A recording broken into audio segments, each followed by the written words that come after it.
my ride begins tomorrow. So I've got my route planned out, and tonight is me wanting to go over my gear. It's sort of like a dual purpose thing. First off, I want to give myself like proof of concept that everything's going to fit, and I also kind of want to cover like what I've bought based upon my experiences and research, and this is also going to give me a point of contrast in the future. I'm going to be able to look back at this and see, okay, what did I have that was great? What was unnecessary? What do I wish that I had?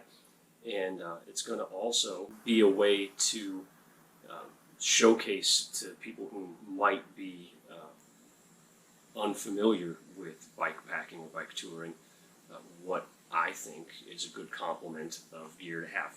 So before I get into that, though, I have to give like a shout out. I went today. I took an hour off of work in a panic. My bike started rubbing. The chain started rubbing on the derailleur, and I know like this much about bike mechanicals. I've tried to learn. I went and I took a maintenance class at Ernie's bike shop back in February, I think it was. And apparently I know now just enough to be dangerous. Basically, that class, I think, just emboldened me to think that I knew what I was doing. So between my experience with that class and some YouTube videos, last night I made my wife sit down with me and we tackled trying to fix my bike. And I had the opposite of my intended effect. I totally gummed it up to the point where it would not shift at all. And I was in a bit of a panic because like my brother is taking me up to Cleveland tomorrow to drop me off. I have time off work, everything's planned. And I know that the bike shops are usually out a few weeks for repairs. So I called Ernie's right after they opened and said, please help me. I don't know what to do. And they said, yeah, bring it on over and we'll do our best to get it fixed up today. And about 6 o'clock tonight, they close at 8, about 6 o'clock tonight, and still kind of a bit of a panic, I called and I said, hey guys, are you going to get this done? Because if not, I had to figure out what on earth my plan B was going to be. And they said, no, the owner himself had it up on a bike stand working on it. And they gave me a call right here on the ticket, ready at 6:51 for $23. For $23. Not even 23, $22.35. The owner himself removed my shift cable and fixed the barrel nut where I had apparently dorked it up beyond repair. They had to like tap new threads in it. As I was trying to adjust it, I fried the whole thing. So they got me in, put me to the front of the line, and I paid what I think is beyond a reasonable amount of money for that repair. So I am going to be eternally grateful to Ernie's. I mean, they've had our business for years, but I definitely want to like make that publicly known that good on Ernie's. They were awesome tonight. So with that said, the other shout out I want to give is to my very tolerant wife. I'm going to say that like this whole ordeal has been sponsored by her with her support, because every time that I've had to leave to go take a training ride, she's stayed home and watched the kids, and we've rearranged schedules. And she's got to get kids to and from activities after school solo now, and without her acceptance, tolerance, and support, I wouldn't be able to do this. And maybe that's why a lot of people in my age bracket aren't the ones doing this. So I'm really thankful for that too. So I'm going to go ahead and try to run down my gear here. So you can see up on top of, or like rather in front of our little hearth there. This was the route I decided to go. I've never done panniers. I don't have pannier racks, and as I said in my earlier preparation video, I'm just comfortable pulling a trailer. So I thought the single track trailer was a really nice concept where I can get through the bollards a little bit easier. And I had a chance, we took our kids on an overnight bike trip here last month, or earlier this month, and this thing was awesome. It was so much easier to navigate through the city. We went from Pittsburgh to outside Pittsburgh took 2 days, and this behaved beautifully. So I'm super happy with this. It's also got these neat little wheelbarrow handles that pop out that you can use once you get to your destination to take your stuff where it needs to go. And comes with a little dry sack, and what else? Oh, it's got a neat little double kickstand here. Actually balances your whole bike for you. So far, so good. Super happy with that. Now, what do I want to run down? I guess I will start with, I've got my boring stuff. As part of my maintenance class at Ernie's, they recommended that we carry tubes. So I've got 2 tubes for my trailer and 2 tubes for my bike. And one of the recommendations they made was that you powder them with baby powder. Supposedly it helps prevent like a little bit of sticking or friction when you go to put them inside the tire itself. So we're going to give it a shot. And hopefully I don't need them. It's super awesome if I don't need them. But if I do, I've got a frame pump on my bike. I've got 2 tire levers. I've got my tire pressure gauge. I'm trying to be prepared. Something else that they recommended at my maintenance class at Ernie's was to carry a multi-tool. So I've got a multi-tool. It's got the chain tool on it. I purchased a chain link for my chain. Given my experience last night not fixing my bike, I have my doubts about my capability in the field. But you know what? I will never know unless I try. So I'm going to try not to be too discouraged by striking out last night. I also brought a pair of needle nose pliers because I know, like from experience putting the kids' chains back on and stuff, you get all greasy and stuff. And pliers, like if something gets jammed, a chain gets jammed, like in between sprockets, it's just nice. Gives you a little bit of extra leverage. I know, like with that little like trailing sprocket, you can move in and out. It's a little easier with like gear bikes, but pliers for the weight, the minimal weight, I'd say they're a win to have. Speaking of touching chains, I brought baby wipes. I said before, we got a lot of kids. Baby wipes have been a part of my life for well over a decade, and I think I will always have baby wipes in some capacity in our cars and like on bicycle trips. They're just handy. Duct tape. I have no clue what I might need duct tape for. It was another recommendation of Ernie's, and I can appreciate it. I've always heard a joke that duct tape is for when something moves and it shouldn't, and WD-40 is for when something doesn't move and it should. I don't have WD-40, but I do have a fresh bike chain lube. Got my 2 water bottles over here, and then to kill boredom, and then this is probably my stupidest weight that I'm carrying, and I'm going to find out when I'm done, like how much I regret this. This is the only book series I'm really into is the Longmire cowboy books. I don't know, Youthful Dream or whatever. And unfortunately, the last one I purchased, because I wanted it the month it came out, was hardback only, and I got this one, which just came out like a couple of weeks ago, also hardback only at first. So we're carrying like 1.5 pounds, 2 pounds of books that I don't need. A book that I do need, per everyone's recommendation, I did buy the official trail guide. Now, I do like the little, like the detailed inset maps. I like the points of interest. I've like given myself a rundown of where exactly I need to go in Cleveland tomorrow. I am not terribly familiar with the city. I've made a couple trips up there, but it's always real, like straight to my destination kind of situations. I don't explore. So we're going to see just how valuable this guide ends up being. And same thing, like once I get south of Columbus, really out of my element again. So I'm hoping that these are going to come in handy. I also like the idea that I'm not using my phone battery up. I'm not relying on having to have a cell signal. Like I was raised with maps, so this just feels kind of like a security blanket. Speaking of data and phones, I might as well address electronics next. So my same friend that is letting me use his GoPro also was so kind as to give me a giant battery backup. And I practiced with this at home, and I can get 4 complete charges out of it. So that is super, especially because I have not only my phone and my Apple Watch, but I've got my light set. I bought these Bontrager lights, you know, kind of that's, I guess, like Trek's native brand. You know, very decent quality, high visibility lights. They're rechargeable, but they do suck through some battery. I splurged a little bit, and I'm really hoping that this one comes in handy. I bought this USB splitter.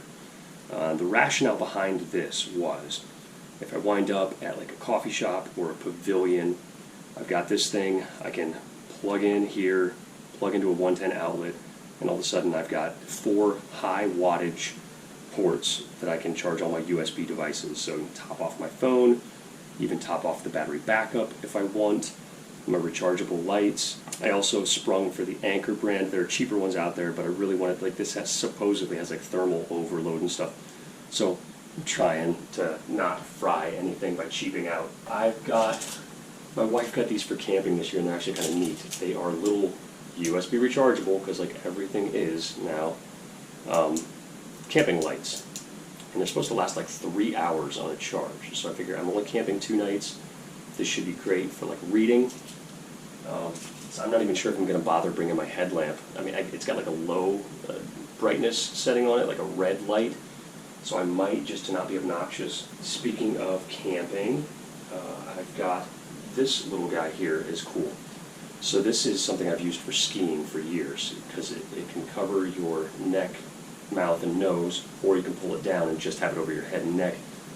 I hate being cold sleeping, so I'm really hoping that this guy, coupled with a stocking cap, is going to let me layer and regulate my heat. For the warm weather, I like this sweatband. I think I look like a dork with it, but it's a nice little sweatband. And then actually when it's cold, the whole reason I bought this, I guess I'm old or feeble or something, my ears bother me sometimes when it's like kind of chilly, but not chilly enough for a stocking cap. So I got this thing, just keeps some of the wind out, and it does a pretty darn good job. I've got a pair of padded cycling gloves for when it's a little chilly in the morning, and then I have my light skiing gloves for when it's cold. Same thing, I can pop these on at night if I have to. I brought extra bags. That's another thing from my time in Boy Scouts and then camping with the family. You never, I feel like, can have too many extra bags. So I got 2 grocery bags in here for trash or whatever I might want to keep segregated. A trash bag for dirty clothes, so you can keep that smell contained. I've got all my clothes over on the left side of the video. I have this one. I wasn't so sure. When I camped in Boy Scouts, I always had like these foam rolls. This is actually like an inflatable mat. And I'm going to show it here a little bit later how it works. It's pretty slick. This was a Walmart purchase, and I've camped with it and a couple times, and liked it a lot. Just getting off the ground a little bit makes things a little bit warmer. Man, that little extra cushion is way nicer than sleeping directly on the floor. I have handkerchiefs because I have a history as a farm worker, so I feel like I've earned the right to actually use handkerchiefs in earnest. And my wife thinks it's gross, but she has caved, like with little kids. Sometimes you don't have tissues around, and these can be handy, if not kind of gross. I've got my sleeping bag, and I finally sprung for a mummy bag. I'm going to cover that a little bit more later. I had to buy a compression sack, which I'm definitely going to cover later because it was new to me, and a backpacking tent. And so with all that said, I do want to address one thing. People will make the claim that bike packing or even like camping is an inexpensive hobby. I think the very strong caveat there is it's an inexpensive hobby once you have all the stuff. So there was a huge cash outlay for me this year. I mean, and I understand, like, you go to a hotel, what, like $200-300 a night. Sure, if you want to compare what I'm going to be spending on this trip versus 4 or 5 nights in a hotel, yes, this is cheaper. But to say that this is cheap, I don't think I can really make that claim. Every subsequent trip I take, sure, I've already got the stuff isn't going anywhere, great. But like, I bought this on the deals section of REI, and I think it was like 150, 160. It's discontinued now. I mean, it's a great tent, but you know, that's not free. Stuff sack was $16. Mummy bag was $90. Now, I never had a mummy bag when I camped before. I just strapped the snot out of like a Coleman style bag, dealt with the extra weight, dealt with the extra volume. I'm older now. I feel like I have a grown-up job, so I have earned the right to have an actual mummy bag. And I sort of see what all the fuss is about the stuff sack. I'm going to show this off later. If you have no experience with it, if you have experience with it, you're going to think I'm just like some kind of yokel, but I was amazed. Even like this little pad, $30. That's not free.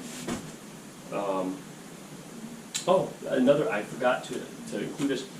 I did spring for a poncho with its own little stuff sack because it looks like I'm going to luck out with the weather this week, but you just never know in Ohio. And the last thing I wanted to do was be wet and miserable for my trip. Even just a single day of wet and miserable stinks. So I went with a poncho, big enough, I can put it over my bike, handlebars. So that will make life just a little bit nicer. I mean, that wasn't too expensive, but a cost is a cost. And, you know, if you don't have this stuff, you have to consider that when you're telling somebody, you know, like, just get this stuff. Well, you know, I've got a few $100s of stuff here. The bike trailer, I waited until it was on sale, but that was still, I think, close to $200. I think they're more now. There's some Amazon knockoffs. You have to be careful of this brand in particular, this Maya Cycle brand I bought. But I actually went direct to their website and waited for a deal. Oh, I also have this really neat, like, bike frame bag. That's where I'm going to keep some of my, like, quick access stuff. I had this for a few years, but again, you know, if you're starting from scratch, none of this stuff is free.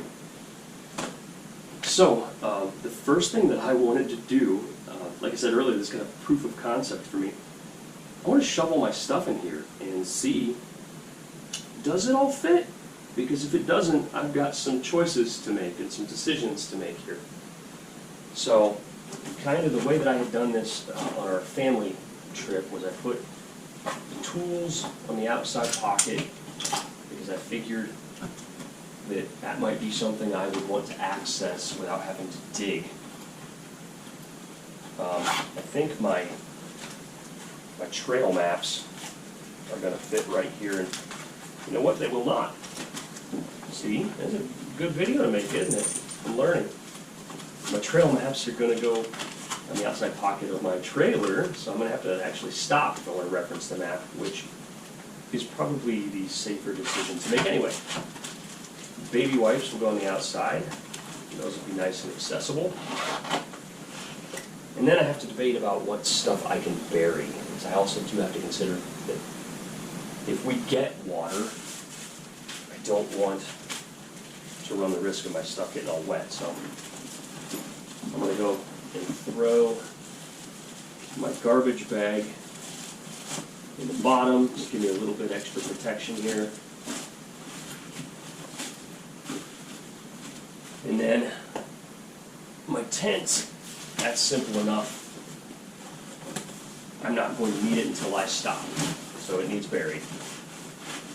All right, now the stuff sack. Prepared to be amazed if you're easily amazed. My mom always said simple minds are simply amused. This whole stuff sack concept, I did have to research this. And, like, my family didn't have tons of money when I was growing up, and I was very grateful that they gave me the opportunity to attend Philmont, but it was very expensive, and they spent what they could. And so a mummy bag and a stuff sack was not going to be on the list for me, which is probably why I am struggling mightily to use this thing, because I only tried it out like twice now. You're not getting much of a demonstration here. There's so many straps everywhere. This is also another good reason for me to be doing this tonight. Trying to do this my first night of camping, or right before my first night of camping, like the morning I'm leaving, would just result in some tears.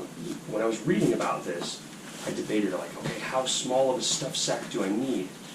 And it's really neat, and this is actually one of the reasons I kind of like the REI stuff, is it's pretty informative. They tell you,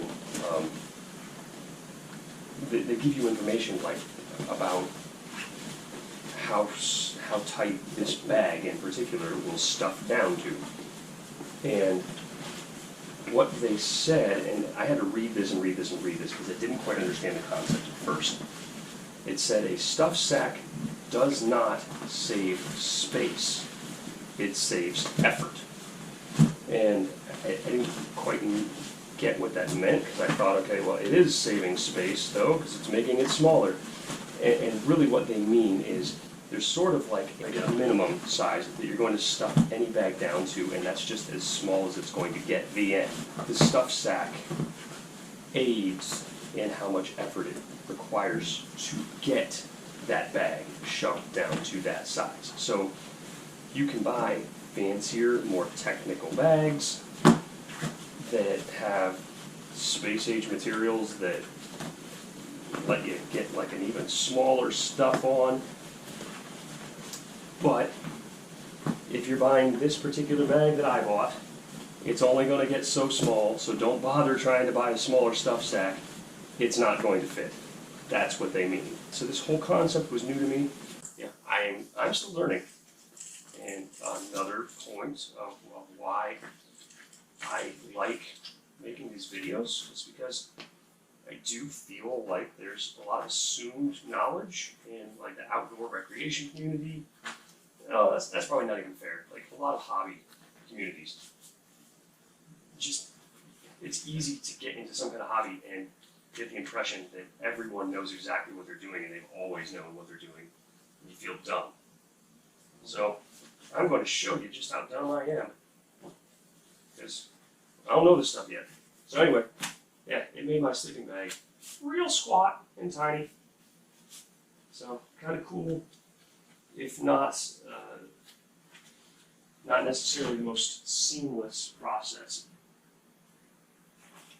I'm going to throw it in there though, and keep packing.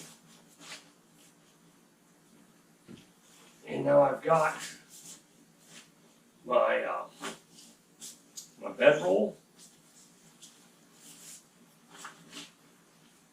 and I think my poncho can find a home next to it. I do not like the reality of how much stuff I'm bringing. And it makes sense to me. My electronics, I just share a home. I'm going to give myself a little bit of a reprieve. I'm not putting my lights in there because they're going to be attached to my bike. My electronics can go in with my gloves and my cold weather stuff.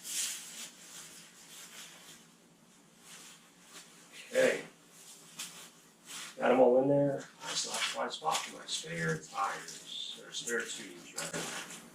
Son of a gun.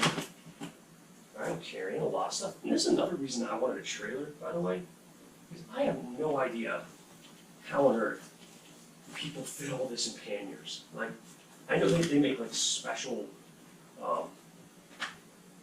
kinds of tube-mounted tents and things, but good gravy. Like, I literally don't know how you would fit all of this onto the frame of your bike. I think what you end up doing is you wind up with a lot of like highly specialized gear, like even beyond what I've got here. Oh, and I guess I would call it, I did bring like one long sleeve shirt. I was really trying to keep my packing to a minimum, even though, as I said in our previous video, for me it is a challenge to balance my scouting desire to be prepared, which I've always taken as have absolutely everything you might need, balance that against pack light. And I do struggle with that. And yeah, it is going to fit. It is going to be a tight fit. I also don't want to break the zipper on my brand new bag here. I don't know. If anyone's got recommendations on how to pack lighter, the 2 books, that's low-hanging fruit. I get it. I don't need that stuff. The rest of this, man, I feel like there's no way you're going to get by without clothes for every day, and the tubes, and yeah, I don't know. It feels like a lot. Maybe it's not. Maybe this is just what the nature of the beast. But this is also something I wanted to do, is get transparent about the weight. So it's all in there, and I brought out our chintzy bathroom scale, and I'm going to go ahead and weigh myself, and then weigh myself holding this rig, get the difference. Ooh boy, doesn't like our squishy floor. I'm going to take this to a hard surface, and then you'll just have to trust my honesty. Okay, so I've got my weight, and then I'm going to tap in here with holding everything. Survey says 38 pounds. So that includes the weight of the trailer, but that is certainly not light by any stretch of the imagination, is it? That's what we've got so far. If there was ever any question about my devotion to transparency, I think that doubt should be eliminated now, as I confess that I was completely wrong going about using I keep calling it a stuff sack. I guess it's technically a compression sack. See, I've never actually used this, quote-unquote, in the field. This is new to me stuff this year. And I'd completely forgotten one critical element. Now, thanks to the magic of video editing, I am not going to show the struggle bus that I boarded fighting this thing, but I will disclose that I spent an embarrassing amount of time trying to shove the factory sleeping bag pouch into the stuff sack. And I thought that just did not feel right. And if you Google how to use a compression sack, you'll quickly be reminded of what I had learned months ago and have never messed with. Oh, also, you're supposed to store, right? So they like these compressionable, if that's a word, sleeping bags. You're supposed to store them in your factory bag. I believe they actually said drape them if at all possible, but if you can't do that, store them in the factory bag. Don't store them compressed down because of the filling. However, to use your compression sack, you want to haphazardly, just no rhyme or reason, jam this guy into this pouch, which works so much better than trying to fit a sack within a sack. So you jam it in the pouch just however you can, and then you leave a little cap doohickey at the bottom. Simple cap. It hangs out at the bottom there, and you I think probably the hardest part of this whole process is going to be orienting my straps properly. I'll let out all my slack here to make life a little easier on myself. You get your cap up at the top. Yeah, so I'm not going to show you my failed attempt because no one needs to see that. But we can all know that it exists.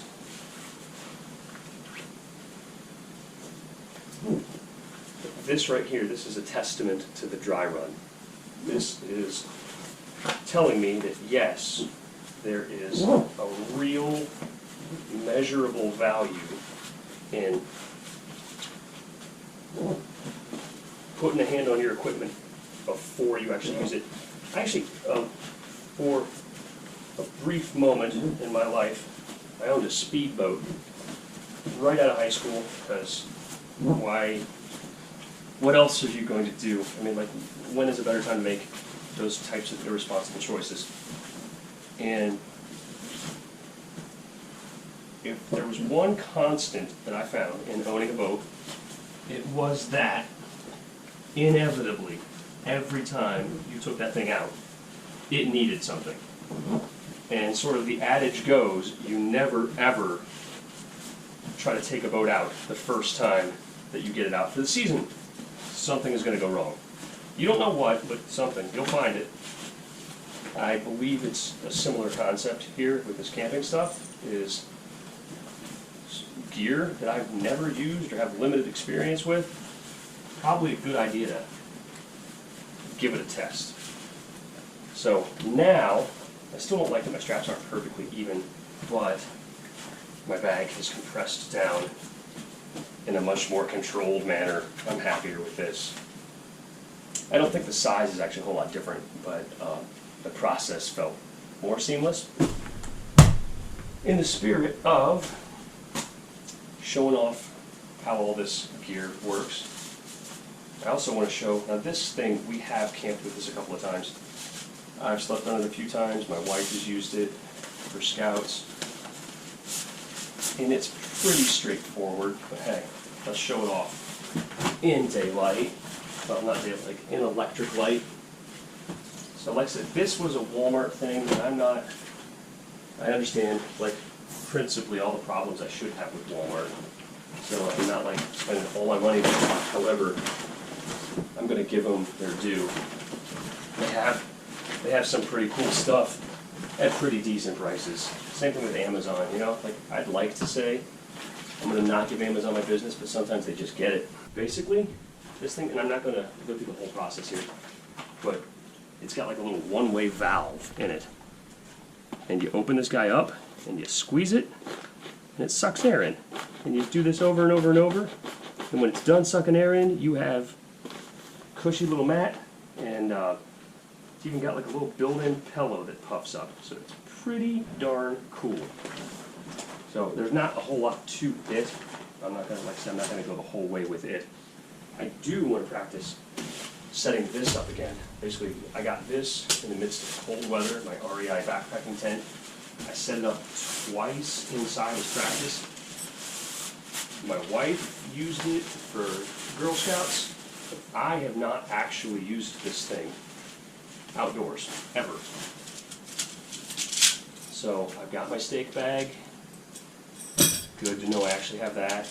I've got my poles. I always called it when I was in Scouts, called it a ground cloth or a tarp. They call it a footprint. And supposedly you don't have to use like a separable ground cloth anymore. I don't know how I feel about that, but I'm going to trust this thing and trust that I'm not using it that often, and I'm going to put it on a nice space to try not to compromise the bottom. Just really hope I don't get wet. But I'm only going to be contending with morning dew. And I've got my little sleeping pad, so I believe between those I should be in fair shape to stay dry. And I guess this technically has, if I can trust REI, it's got a built-in, as they call it, footprint. Look back at this video and see how long this takes me too. You know, the old Boy Scout tents, we had these big old dome tents, and I remember the transition they made from old style piece it together, like had to connect things, stick tents, to these ones with the nifty little poles with this elastic string or rope or whatever. I was there for that when our troop upgraded. Now we've come a long way. Don't feel super familiar with this construction, so I'm kind of glad I'm doing this. But this isn't a process that you want to be performing after you're totally worn out and you arrive at your campsite late and it's dark. So I'm doing it now. My other side has stayed in its grommet like it should, like a good little tent pole. And,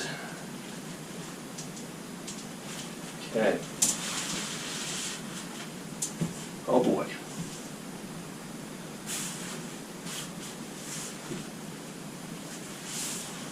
I've got like a center hook here. I'm going to be honest, I'm not 100% convinced I'm doing this right, but I guess it's looking more tent-shaped as I'm going. And I did remember here in the midst of talking, there are instructions on the tag of the bag. So they were gracious enough to include those. I just wasn't wise enough to reference them before I started. I'm not even like, the stereotypical joke is that males don't like reading directions.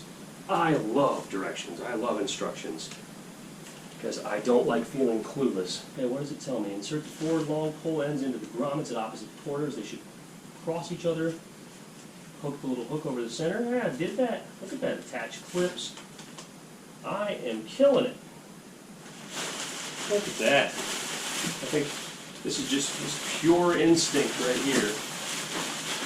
When I did this before, there was something about the little logo. Like they want to make sure their advertisement is out. You've got to make sure the world knows you got an REI tent. I'm lacking something in this corner. I did something wrong back here. When in doubt, run to a place where you don't feel like you're failing. I'm going to be honest, I feel like I've done something wrong. Because I did. You know, like when you button a shirt and you start out of whack, and so it never lines up at the end, you're like one button off. That's the equivalent of what I just did with these little clips. Now I've got the clips down, and now it's starting to look like something akin to a tent. And yeah, then you stake everything out and get it looking real good. Yeah, I think I've got the basic construct here of my tent. What have I done? I'm nothing if not consistent. I catty-cornered wrong on both ends. There we go. Now we got our little rain fly. It's hanging out, it's happy. Or we're gonna leave this stake is here. It's got like a little overhang that you can put your gear in. Keep it dry. So as much of my gear as I can is going to be living in here, staying nice and dry and hidden. Thanks for bearing with me here.